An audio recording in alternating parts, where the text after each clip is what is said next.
სალამი ჩემო კარგებო.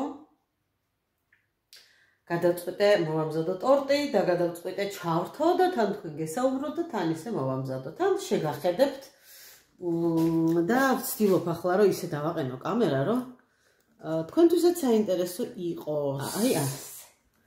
აი ასე ჩემო კარგებო. არაფერი არ მიმილაგებია, აი როგორც არის ისეა. პირველ რიგში ავიღე ფორმა. სხვათა შორის პირველად ვაცხობ დენის ჰაერღუმელში მას ბისკვიტს და იმედია რომ არ ვინანებ. ჩავაფინე შიგნით საცხობი ქაღალდი, წავუსვი გვერდებზე და ძირზე ძალიან ცოტა ზეთი. ზომებს ამ ფორმისას ზუსტად თუ გაინტერესებთ გეტყვით, მაგრამ აი დაახლოებით რამხელა 1 2 მაგრამ სანტიმეტრებს ზუსტად გეტყვით. არ მიყვარს სიმართლე რომ გითხრათ ეს ფორმა თხელია, უხარისხოა, მაგრამ ეს ზომა ყველაზე მეტად მაწყობს, 4 კუთხედი მინდოდა. ვაკეთებ 8 კვერცხით. გავტეხე 8 კვერცხი. პირდაპირ მაცივრიდან ავიღე, მე არასდროს არ ვუყურებ ხოლმე მაცივრისარი, არ არის მაცივრისარი, ცალკე ცილა, ცალკე გული. ციleში უნდა ვეცადოთ რომ არ შეყვეს კვერცხის გულის არც ერთი წვეთი და ასევე ორივე ჭურჭელი და რომელშიც მოვთქვებთ უნდა იყოს მშრალი და ცხიმისგან კარგად გარეცხილი. ვიღებ ესეთ სუფთა ჯამს. ვიღებ ძველ მიქსერს, იმიტომ რომ წვრილი ფეხები აქვს და ცილა კარგად ამოყავს ძალიან. მე ეს თქვენთვის ნათქვამი მაქვს. კლასიკურ ბისკვიტს ვაკეთებთ. 8-ვე კვერცხის ცილა. ციკვი მარილი.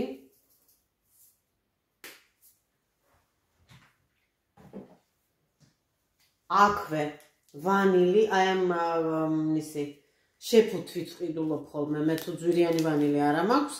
და სადღაც აი ამ 8 კვერცხზე ნახევარს ჩავკრი. აი ასე. მომზადებული მაქვს შაქარი, სუფრის კოვზით. აქ გრამები არ მჭირდება, კოვზით უნდა ავრწყა ფქვილიც და ისიც. რა ქვია? შაქარიც. ვიწყებთ ქვეფას, შაქარს ჯერ არ ვყრი. აი როგორც ესე აკაფდება, ამას კონდიტერები ეძახიან ლუდის, ანუ საყნის ქაფს. ახლა ვიწყებ პატარა პორციებით, თითო კოვზის, შაქრის ჩამატებას 1 და ერთ ადგილას კი არ ჩავაყრი, აი ესე მოვაყნებ.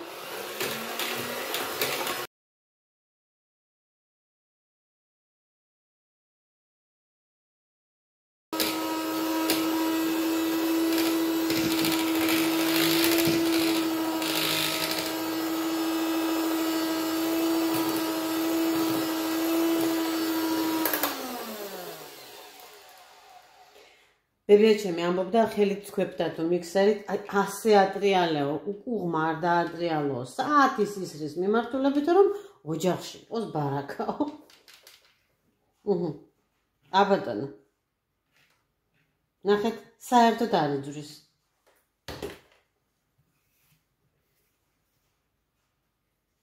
აი ასე, არ ჩამოვდის. და ვიწყებთ თითო ყვითელი გულის ჩაგდებას და აქ უკვე აღარაფრის თქვეფა არ არის საჭირო, მთავარია შეერთდეს.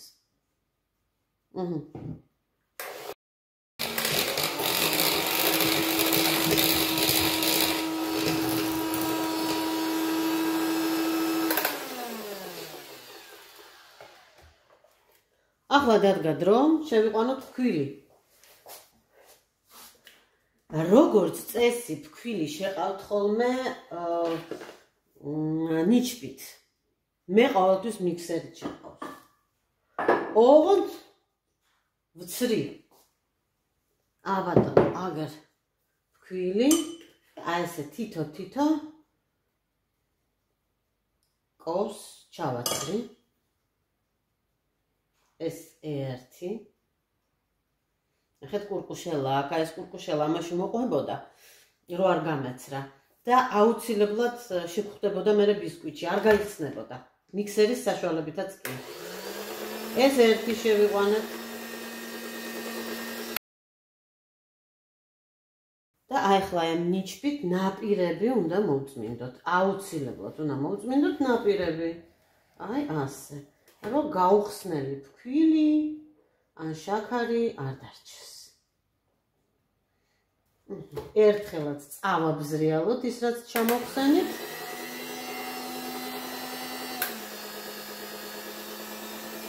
აბატონო, ახლა აი ესე ფრთხილად გადავიტან ნიჩბის დახმარებით.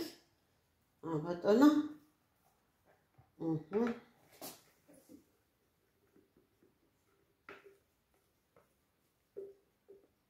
იცით როგორ ხმას უშვებს? ჰაერის ბუშტუკები როა შიგნით, აი მის ხმას უშვებს. და ეს ძალიან კარგია, ესე იგი ჰაერით არის გამდიდრებული. კარგად არის ამოფუებული და კარგად არის გათქვეფილი და ფქვილი რომელიც შევიყვანოთ, იმასაც ჰაერი შეყავს, რომელიც გავწერთ. გაცრა ამდიდრებს ფქვილს ჟანგბადით და ეს მერე აისახება გამომწვარს. დავაბრახუნე, ბუშტუკები აქ გასკდა ზედმეტი რაც იყო, ამოვიდა.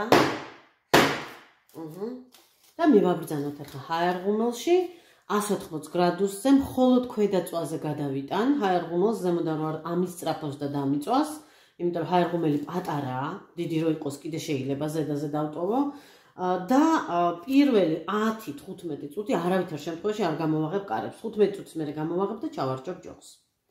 აი ასე შემოკარქება. მოვათავეთ ბისკვიტის კეთება. მოდით ახლა ბარიღამ სანამ გამოცხება მანამდე მოვაფისფისოთ მოხარშული კრემი. ოღონდ იცით როგორი? გზაში ნახოთ როგორიც. ჯამში ჩავყრი 6 სუფრის კოვს. აი ესეც თავშემოდგმულს. ფქვილს 2 3 4 5 და 6. აი ასე. დღეს ფქვილი აღარ დამჭირდება და ვაყრით 12 სუფრის კოვს შაქარს. არა თავშემოდგმულს.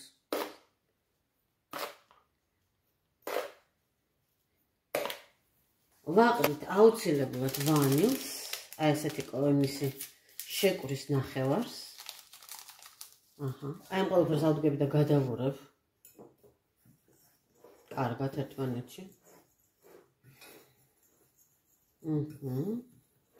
ვაკეთებთ მოხარშულ კრემს, რომელსაც ცხელშივე არ შევათქვებთ ცხიმს, არამედ შევათქვებთ უკვე შეგრილებულს ოთახის ტემპერატურისას და გამოგვივა თეთრი და უფრო მდგრადი კრემი. როგორც ყოველთვის, ყველაფერში რაშიც ფქვილია იქნება ეს გამომცხვარი თუ მოხარშული, აუცილებლად უნდა მწვიდი მარილი. ცოტა. ავიღოთ ახლა ჩვენ მენზურაში ჩავასხათ 400 მილილიტრი რძე. ჩვეულებრივ ცივს ვასხავ მე წყალსაც და რძესაც. ზოგი აცხელებს, ისი ასხავს, მე ეგეთ რაღაცებს არ ვაკეთებ. ავიღოთ 2 კვერცხს, თავის ცილიან გულიანად რძეში ჩავასხათ და გავტკიფოთ.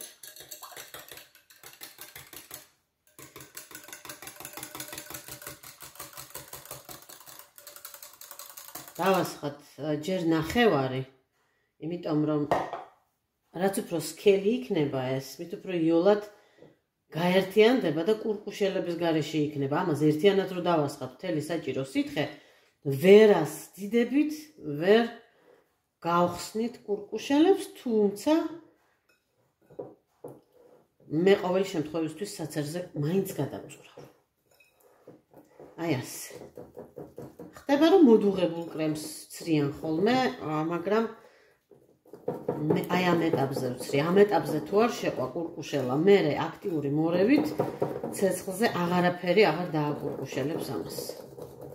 აი ასე, გავთქვიფეთ კარგად. დავამატეთ ბოლომდე და ახლა ჩვეულებრივი ონკანის წყალი, ისიც 400 მილილიტრი უნდა დავამატოთ.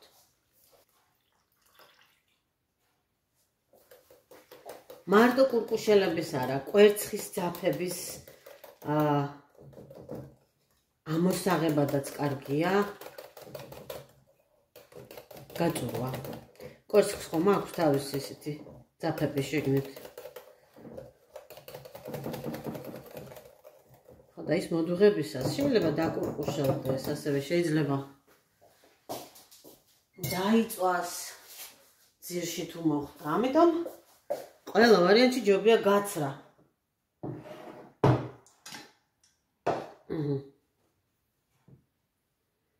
მოდით გადავცრათ. აი ესე ნელა. საკმაოდ ბევრი კურკუშელა დარჩა ჩემო კარგებო. ბევრი კურკუშელა დარჩა კი არა, ძირში კარგად ყოფილა ამოსარევი. დავდგი საშუალოზე დაბალ ცეცხლზე, ყველაზე პატარა კამფორაა ვირჩიე და ახლა ინტენსიური მორევის რეჟიმში მივიყვან ჯერ შესქელებამდე, ამ შესქელებისას დაკურკუშელდება და არ იფიქროთ, რომ დამიკურკუშელდა და გამიფუშდა, არავითარ შემთხვევაში. კარგად ურიეთ, რომ ძირში არ მიიწვას, იმიტომ რომ მიმწვარი შეიძლება გადაწუროთ, მაგრამ გემოს მიმწვრისას კრემს ვეღარ მოაშორებთ. და ვთქვებთ, კარგად შესქელდება, თითქოს დაკურკუშელდება, მაგრამ ვაგრძელებთ ინტენსიურად თქვებას და უცებ ხდება ესე აბრეშუმისებრი და ერთგვაროვანი და ერთად კარგად შესქელდება. და მე როგორც კი პირველ კრატერს გააკეთებს, ანუ პირველ ფუხს როგორც კი გააკეთებს, ეგრევე უნდა გადმოვ. ასევე გადაღებული მაქვს კერვის ვიდეო, საკერავი მანქანა გამოვიტანე და რატო გადავწყვიტე, იცით? იმიტომ კი არა, რომ მე დიდი მკერავი ვარ და არიქა ვიღაცას რაღაცა ვასწავლო, შეიძლება ჩემმა მაყურებელმა გაცილებით უკეთესად იცის კერვა, ვიდრე მე, მაგრამ ხო არიან ისეთებიც, ვინც არ იცის კერვა, ვინც არ იცის საკერავი მანქანის მოხმარება. ასე მაგალითად მე რო ვიყიდე საკერავი მანქანა ძალიან ბევრი ვიწვალე და მხოლოდ ინგლისურენოვან და რუსულენოვან YouTube-ში ვიპოვე, ისიც ძალიან წირი ინფორმაცია, როგორ უნდა ამეგო ძაფი, როგორ უნდა გამეკეთებინა გვირისტი, როგორ უნდა დამეზეთა გამეწმინდა და ასე შემდეგ. და რომელი ღილაკი რას ნიშნავდა. იცით, ძალიან ძნელია ინსტრუქციით რაღაცის გაკეთება და აი ესე რომ შეხედავდა თვალნათლივები ჩვენებენ, თლად გადასარევია და რადგან მე დამეხმარა, იქნებ ვიღაცასაც დაეხმაროს და ასე ვთქვათ, კერვის პირველი საფეხური, საკერავ მანქანასთან ურთიერთობის პირველი საფეხური გადავიღე და ერთ ცალკე ვიდეოს განვათავსე. ამასობაში ჩვენი კრემი ნელ-ნელა სქელდება, ჩემი ვარცხნილობა არ შეიმჩნიოთ. დაშუ მიდი დედიკო დასკუპდი და ეხლა მოვალდი ჩაის გავაკეთე. ოჯახში ჩაი ყავის დალევის დრო მოვიდა.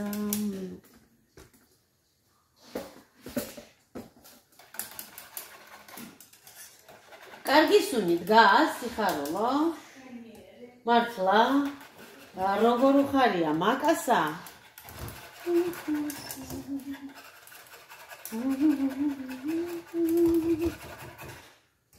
არავითარ შემთხვევაში არ მოურიოთ აი ესე. ისე თქვიფეთ, რომ ძირში უხახუნოთ ეს, რომ ძირმა არ მიიწვას. ახლა ძირში მევგრძნობ უკვე, რომ სადღაცა სქელდება. 1-2 წუთი რომ გავჩერდე ერთ ადგილას აი ესე მიიმაგრებს ამ სისქეს და შეიძლება მიიწვას. შესქელდა და აი ახლა მეჩვენება რომ დამიკურკუშელდა. მაგრამ ვაგრძელებ ინტენსიურად ძირში, ნაპირებში და როგორც კი წამოდუღებამდე მივა, ეს კურკუშელა თავისთავად სადღაც გაქრება. გავაკეთეთ ჩვენ 800 მილilitrით ნახევარზე ნახევარი წყალი, თქვენ შეგიძლიათ სუნთლიანად წყალი ან სუნთლიანად რძე აიღოთ. ჩემთვის ეს ვარიანტი ოპტიმალურია.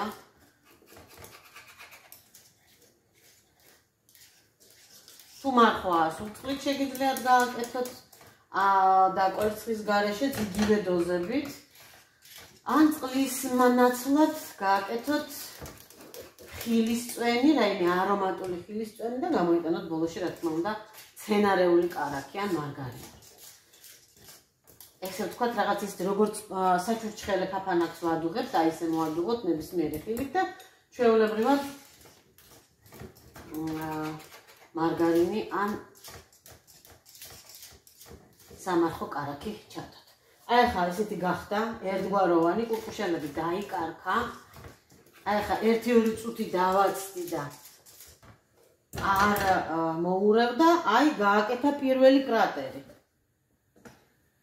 ოპა, აბა მესამეც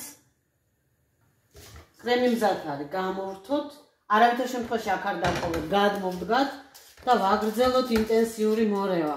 იმიტომ რომ ქვაბს აქვს თავისი სიცხე და ქვაბი აუცილებლად მიწვავს ან ზედმეტად ააოხლებს. ახლა ყველაზე კარგი ვარიანტია აი ეს მშვენიერი და უკვე გემრიელი და არომატული ფაფა, თუნდაც ცხიმის გარეშე გადავიტანოთ ჯამზე, დავაფაროთ ცელოფანი და მივიყვანოთ გაგრილებამდე, ისე რომ გახდეს ოთახის ტემპერატურის. რატომ ვაფარებთ? ორთქლი ხომ ასდის. აი ესე რომ გადავაფაროთ, ან თავსახური დავაფაროთ, ძირში გაიკეთებს წვეთებს, კონდენსატს, რომელიც მე ისევ დაბლაჩავა და გაგვიფუჭებს კრემს. ღვთავღია რომ დავტოვოთ, გაიკეთებს ქერქს აუცილებლად. ამიტომ აი ეს ვარიანტი დააფარება კონტაქტში არის ყველაზე კარგი. აბატონო.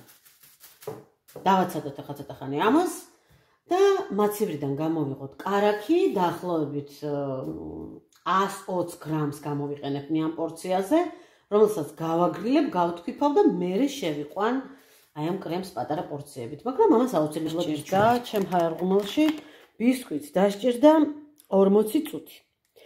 მაგრამ ზუსტი არ არის ეს, ხომ იცით, ყველას ჰაერღუმელი არის სხვადასხვა. რომ არ ჩავარდეს, რო გამოიღებთ, აი ესე ცერად დააყენეთ, ან თავდაყირა. ახლა უკვე გაცივდა, დავიწროვდა, ყოველთვის ესეა. ფორმის ზომა არ არის, რო ცივდება, ვიწროვდება და დროა რო გამოვიყოთ. ძალიან იოლად ძვრება, ქაღალდი. ბოლომდე კარგად გავაციებ, უმჯობესი იქნება, რომ ჩავდო ცელოფანში და შევდო მაცივარში 1 ღამით. ჯერ ვთქვებ კრემს, აი ამ პატარა ჭურჭელში. აი ეს ფერი უნდა შეიცვალოს, ცოტა უნდა გათეთრდეს. და შემდგომ უკვე გადავდივარ. შეიძლება უმჯობესია, რომ გქონდეს ჯამი დიდი, აი იმ დიდ ჯამში გავთქვიფოთ კარაქი. და აი ამ კარაქში ჩავამატოთ აი ეს ფაფა. მე ცოტა უგუღმა გავაკეთებ, მაგრამ ბევრი არაფერი დაშავდება. პატარა პორციებით აი ესე ჩავდებ და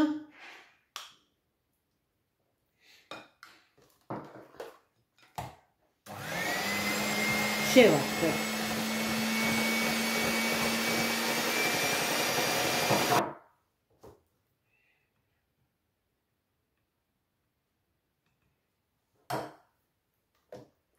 საშუალო სიჩქარეზე ვთქვებ.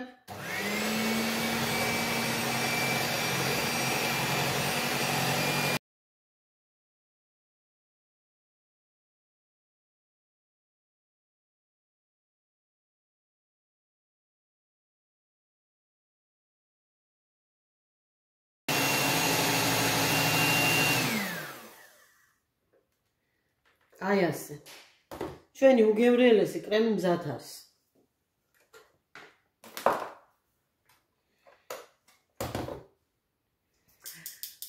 კიდევ ერთხელ სალამი ჩემო კარგებო, დადგა მეორე დღე, გაატარა მაცივარში ცელოფან გადაკრულმა ბისკვიტმა 1 ღამე, ასევე კრემმა, რომელიც არაჩვეულებრივად დასტაბილურდა, არის ესეთი აბრეშუმის და უგემრიელეს მე უკვე გავსინჯე. მოდით ახლა მივხედოთ ბისკვიტს.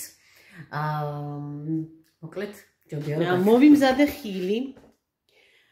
ეს არის ჟოლო იგივე მალინა. ეს ცოტა ესეთი მთელია და მქონდა ასევე მეორე ხარისხოვანი, ცოტა მიჭყლეტილი და გადნობის შემდეგ ისედაც წვენს უშვებს და მეორე ხარისხოვანმა მით უმეტეს მეტი წვენი გაუშვა. ამას შიგნით მოვათავსებ, ამას ზემოდან. მაქვს ალუბლის წვენი, მაქვს გაყინული უკურკო ალუბალი, რომელიც უკვე გადნა და დავჭერი 3 ცალი ბანანი. მოდით ახლა ალუბალს, რომლითაც მინდა რომ დავნამო ეს ტორტი. ლამაზია, იცით, თეთრი ბისკვიტი, რომ ესე წითლად ინამება, დავამატოთ ცოტა შაქარი. დავამატოთ აი 1 სუფრის კოვზი, მეტი არ უნდა. დაახლოებით. ასევე, მაშინ როცა ინამება ბისკვიტი, რო სველდება, უშვებს კვერცხის სუნს. ეს მე არ მომწონს, ამიტომ ყოველთვის რითიც ვნამავ იმ სითხეში იქნება ეს ჩაი თუ ყავა თუ რძე თუ რაც გინდა იყოს ხილის წვენი, როგორც ჩვენ შემთხვევაში ვამატებ ცოტა ვანილს. გადავურიოთ ახლა ეს და სანამ ჩვენ ბისკვიტს მივხედავთ, ეს შაქარი თავისთავად გადნება. აი ეს ზედა ქერქი მაცივარში დების შემდეგ რბილდება. აი ამაზე ეს ქაღალდი რომ დააფინოთ, აი ნახეთ როგორ ძვრება. და არც არის სასურველი რომ ეს კონდეს. აი ესე მოხსნათ. აი ეს ძალიან იოლად. გადავფრთხნოთ. ეს კეთდება იმიტომ რომ უკეთესად გაიჟღინთოს, უკეთესად აიღოს კრემი და უფრო ლამაზი იყოს ჭრილში. თუმცა თუ დარჩება, არაფერი ცუდი ამაში არ არის.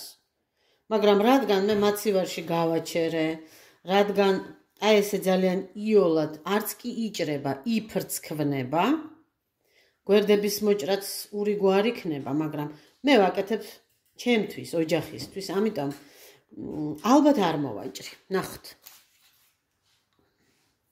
ეს.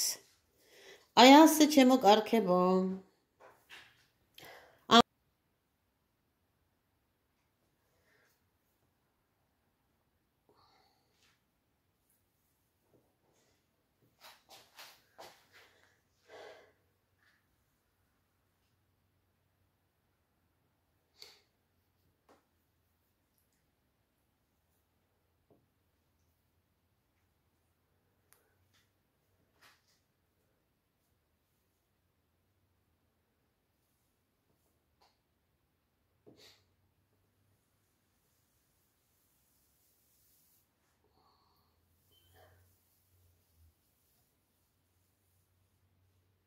აჰა. და ესე აბსოლუტურად იდეალურად გავჭერეთ ჩვენ ბისკვიტი. აბატონო.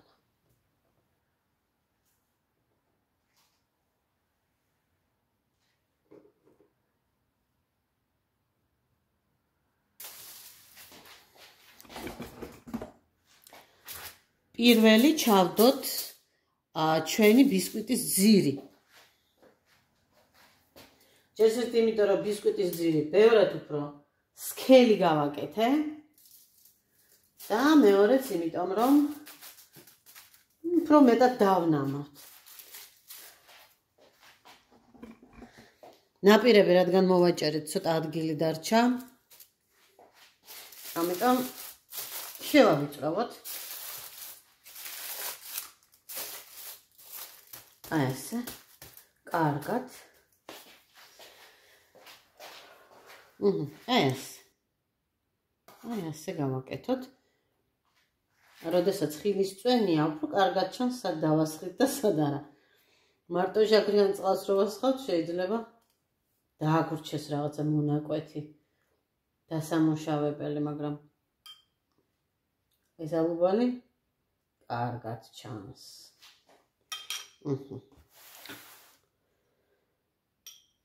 საერთოდ მე უფრო მეტად ვნამავ ხოლმე ტორტებს, მე მიყვარს დანამული ტორტები. ამჯერად კი.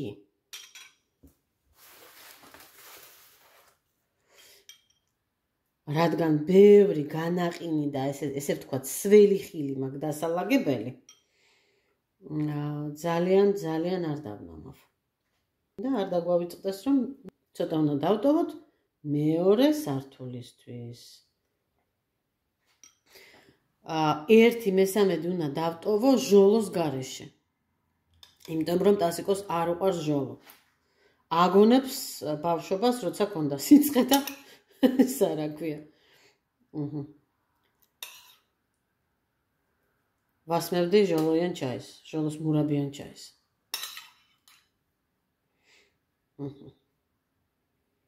აი ასე. ვაიმე დედიკო. აი ჩუჩუტი, რა გჭირს გოგო? თითი ხوارიდგინე. არა, გადარჩი. აი ასე. გადავანაწილოთ.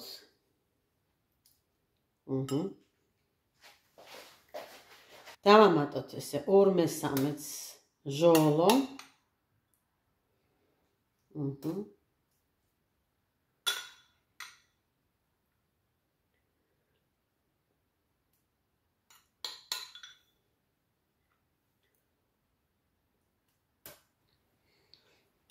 დავამატოთ ბანანი.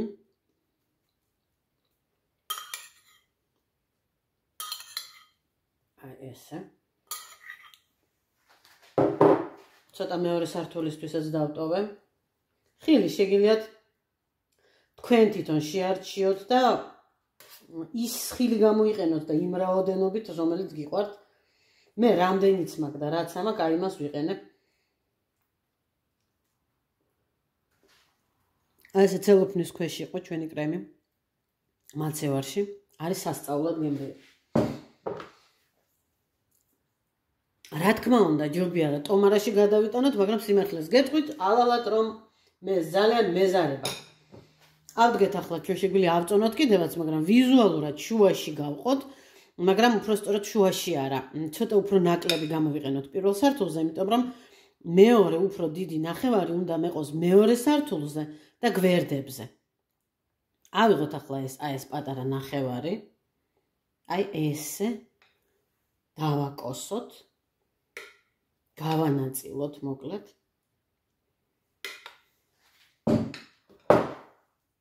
მოსასწორებლად სილიკონის ნიჩაბი, სპეციალური პლასმასის თუ ლითონის ნიჩაბი, რა ვიცი, რაც გვინდა ის შეგვიძლია გამოვიყენოთ. უბრალოდ კოუზითაც მშვენივრად გამოვა ეს ამბავი. საერთოდ ჯერ კრემს შლიან ხოლმე ბისკვიტზე, დანამულ ბისკვიტზე, მერე ხილს. მე პირიქით გავაკეთე, იმიტომ რომ ჩემი ხილი იყო სველი. და მინდოდა რომ არ მინდოდა რომ გაწუწულიყო ესე ვთქვათ ჩვენი კრემი დაესველებინა მოკლედ და პირიქით დაესველებინა ჩვენი ღრუბელივით ბისკვიტი. აი ახლა როგორც შევძლებთ მოსწორებას, ისე მოვასწორებთ. არ უნდა ამას ბევრი ფილოსოფია. აბატონო, ოჯახისთვის ვაკეთებთ.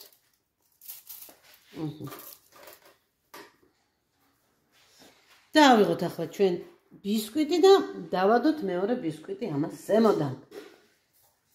ასე. ხელით კარგად დავაპრისოთ ზედ. აი ასე. რომ შიგნით კრემიც განაწილდება და სიცარიელი არ დარჩება, კარგად მიედება. რას ვაკეთებთ შემდეგი, რა თქმა უნდა. კიდევ გადაურიოთ შიგნით რაღაცა ძირზე შაქრის მარსინია, კრისტალებია დალექილი. აგრძელებთ, აბატონო.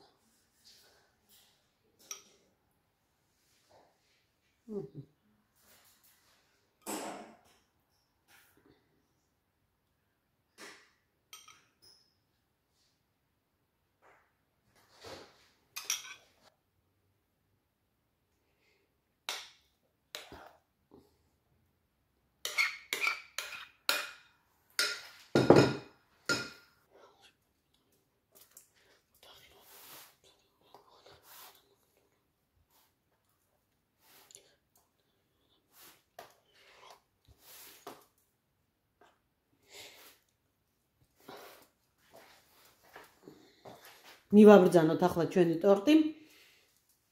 როგორც მინიმუმი 1 საათით მაცივარში. ხილის ტორტს დიდი დრო არ უნდა. თქვენ ნახეთ რომ დავნამეთ, ხილი ჩავაყოლეთ, ფუმფულა ბისკვიტი, მაგრამ როგორც მინიმუმი 1 საათი მაინც მაცივარში ყოფნა მოუხდება. გადავაფაროთ ცელოფანი.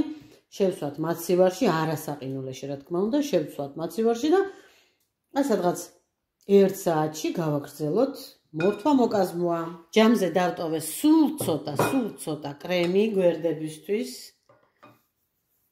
აი ბრტყელი ნიჩბით წავსვამ და ასევე დანარჩენი ნაწილი დაახლოებით 4-5 სუფრის კოვზი გადავიტანე ტომარაში, რომელსაც გავუკეთე აი ესეთი ღია ვარსკვლავი ფორმა. არ ვიცი რა ზომაა. გავიდა ჩემო კარგებო 1 საათი, უფრო მეტი მინდოდა რომ გასულიყო, მაგრამ არაო ოჯახის წევრებმა, აბა ჩქარაო, კარგით მეთქი მეუთხარი და გამოვსვი ჩვენი ტორტი მაცივრიდან. შემოვხსნათ ახლა ეს ფოლგა. აი ასე. ასე გავიაროთ.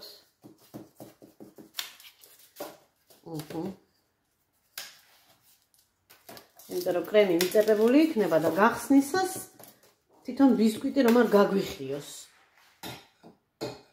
ესე.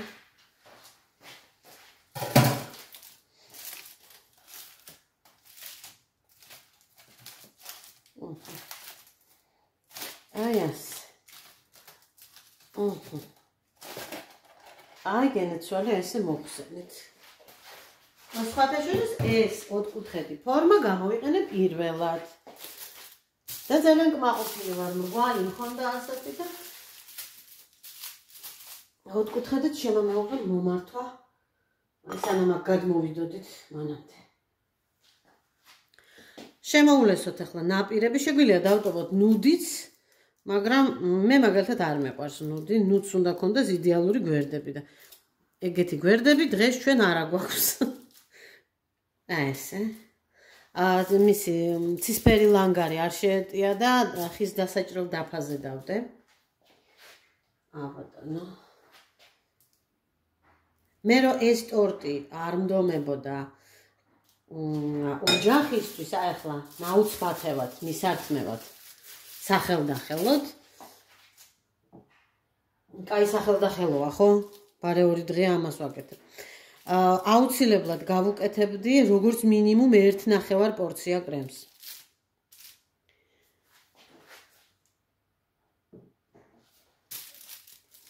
ის 800 მილilitrიანი კრემი, რომელიც ჩვენ გავაკეთეთ, ყოფნის თავისუფლად ყოფნის 5 კვერცხიანს. მრგვალს რომ ვაკეთებ ხოლმე 5 კვერცხიანს. 8 კვერცხიანს არ ყოფნის, რა თქმა უნდა. ამიტომ მით უმეტეს ისეთი ბევრი კრემის მოყვარულებმა და მე თუ მკითხავთ ტორტი კრემია, გავუკეთეთ პორცია ნახევარი. მომწერეთ, აბა მე დარწმუნებული ვარ, რომ თქვენც აკეთებთ ტორტებს. მე არ ვიჩემებ დიდ პროფესიონალიზმს.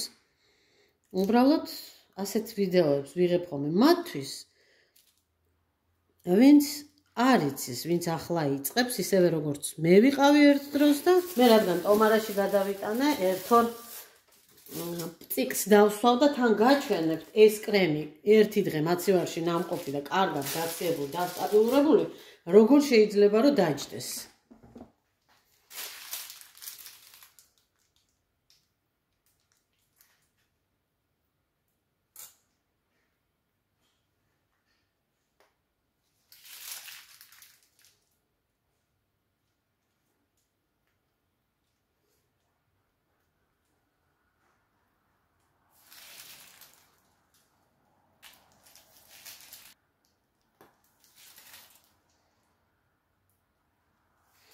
ერთ ნახევარი პორციით აი ამ სიჭრელეებს კარგად დავფარავდით და აი ასეთ ვარსკვლავ ყვავილებს უფრო მეც დავსვავდით და კანტსაც გავუკეთებდით. აი ესე ნაპირებზე და იქნებოდა უკვე დასრულებული ტორტი, თუმცა მინდათ გითხრათ, რომ აი ეს ოდნავადაც არ იმოქმედებს გემოზე, ჩვენი დღევანდელი ტორტი იქნება უგემრიელესი. და თითეულს აი ეს ლამაზი კოხტა. მალინა, თუმცა წყალი გაუშვა. დავაკოსოთ. ტასიკოს არ უყურს, მაგრამ ზემოდან მოხსნის. რაც მთავარია, მე აღარ მახსოვს, რომ მხარეზეა ტასიკოს უმალინო ნაწილი, მაგრამ რომ გავჭრით, გამოჩნდება. როგორც ბებიაჩემი ამბობდა, აბანოში გამოჩნდებაო შავი და თეთრი უკანალიო. ბებიაჩემი თლათ ესე კულტურულად არ ამბობდა, მაგრამ მე ხა YouTube-ში ამას ვერ ვიტყვი.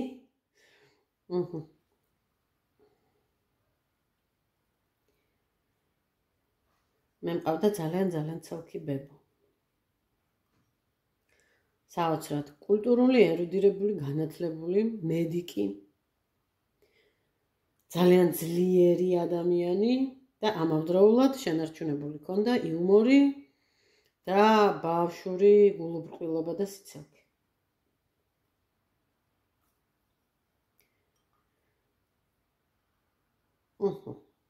აბატონო.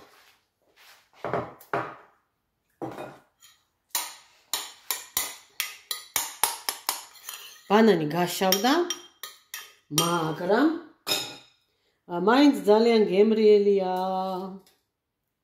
აი ესე დავყაროთ.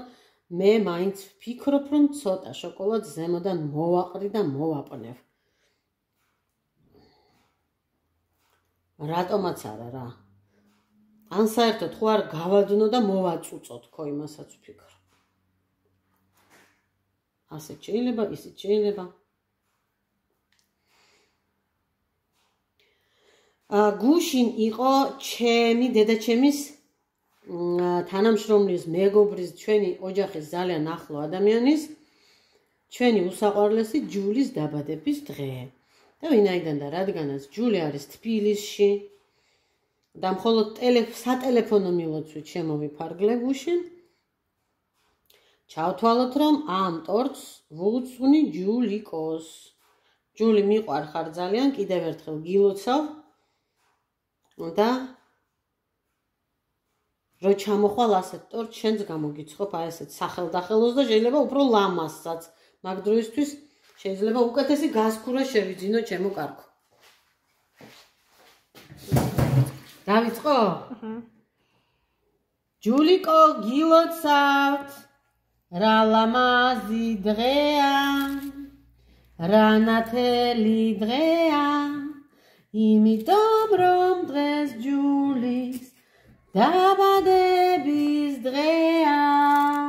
ჩვენ ჯულიკოს გაუმარჯოს. ჩემო კარგებო, აი ესეთი ტორტი გამოგვივიდა საბოლოოდ. დაიჭრა 9 დიდ ნაჭრად. ტორტის პირობაზე ეს ნაჭერი დიდია. საერთოდ ესევე იანგარიშება, იცით, რამდენი კვერცხიც არის, იმდენი ნაჭერია. ანუ კლასიკურ ბისკვიტს გულისხმობ მე. აი ესე დავჭერით და აი ესე ავიღოთ ახლა და გადავდოთ თეფშზე.